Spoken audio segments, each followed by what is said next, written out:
नहीं जीत पाते। यही प्रमुख विशेषता होती है लोकतंत्र की।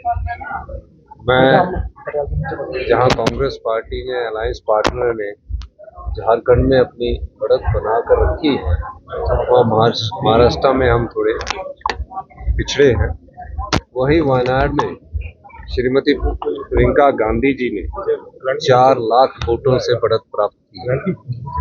निश्चित तौर पर प्रियंका गांधी जी की चुनावी राजनीति में प्रवेश कांग्रेस पार्टी को मजबूती प्रदान करेगा।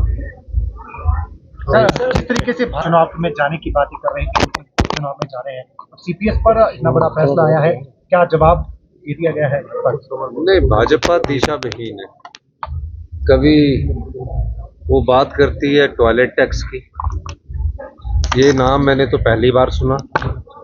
कभी वो बात करती है समोसे की, ये बात नहीं करती कि महंगाई कितनी बढ़ गई है। ये बात नहीं करती कि 5 साल में हमारे जो उनकी सत्ता रही उसमें शिक्षा स्तर का क्या हाल हुआ, हेल्थ सेक्टर में निचले स्तर पर पहुंच गए। और हम तो व्यवस्था परिवर्तन के द्वारा इसको मजबूती प्रदान कर रहे हैं, क्योंकि वो जानते ही नहीं है, वो सिर्फ विरोध करना जानते हैं, सहयोग करने की उनकी राजनीति नहीं है। वो चाहते हैं कि लोकतंत्र, जो जनता की आवाज है, जनता के वोट से चुनकर जो सरकार आती है उसको 5 साल का कार्यकाल मिलता है, उसमें किसी ना किसी प्रकार से विकास के लिए अड़चनें पैदा की जाए, इस दृष्टि से भारतीय जनता पार्टी कार्य कर रही है। अब मैं किसकी बात करूं? अब उनमें आपस में दौड़ लगी है सरकार के विरोध करने की। 5 तो उनके ग्रुप बन गए हैं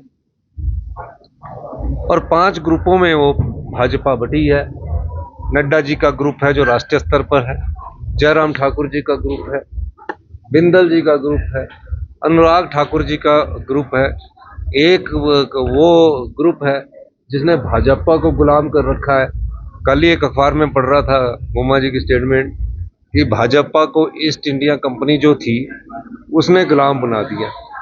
तो वो अब कौन कौन स्टेटमेंटें लग रहा है। और देख रहे हैं आप, ये नीतिगत विरोध नहीं कर रहे, व्यक्तिगत आक्षेप मुझ पर लगाकर विरोध कर रहे हैं, व्यक्तिगत टिप्पणियां मुझ पर कर रहे हैं।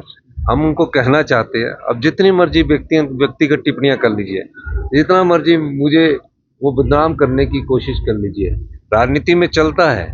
लेकिन मैं कहना चाहता हूँ कि हम सत्ता सुख के लिए नहीं, व्यवस्था परिवर्तन करने के लिए आए हैं। वो 2 साल में जो हमने व्यवस्था परिवर्तन करके हिमाचल प्रदेश की अर्थव्यवस्था को जो मजबूती प्रदान की है, उनसे उनको दुख होता है। क्या जयराम जी बताएंगे कभी कि मनरेगा की 60 रुपए दिहाड़ी किसने बढ़वाई? क्या जयराम जी कभी बताएंगे कि आज सरकारी कर्मचारियों को ओपीएस पेंशन किसने दी? क्या जयराम जी बताएंगे कि हिमाचल प्रदेश में जो आपके समय पावर प्रोजेक्ट एनटीपीसी और उनको दे दिए गए, उसमें हिमाचल प्रदेश की संपदा को किसने बेचा? क्या जयराम जी ये भी बताएंगे कि जब शिक्षा संस्थानों की गुणात्मक शिक्षा में 21वें स्थान पर किस सरकार ने पूछा है? इन सब बातों का जयराम जी जवाब नहीं देना चाहते, वो व्यक्तिगत टिप्पणी लगाना चाहते।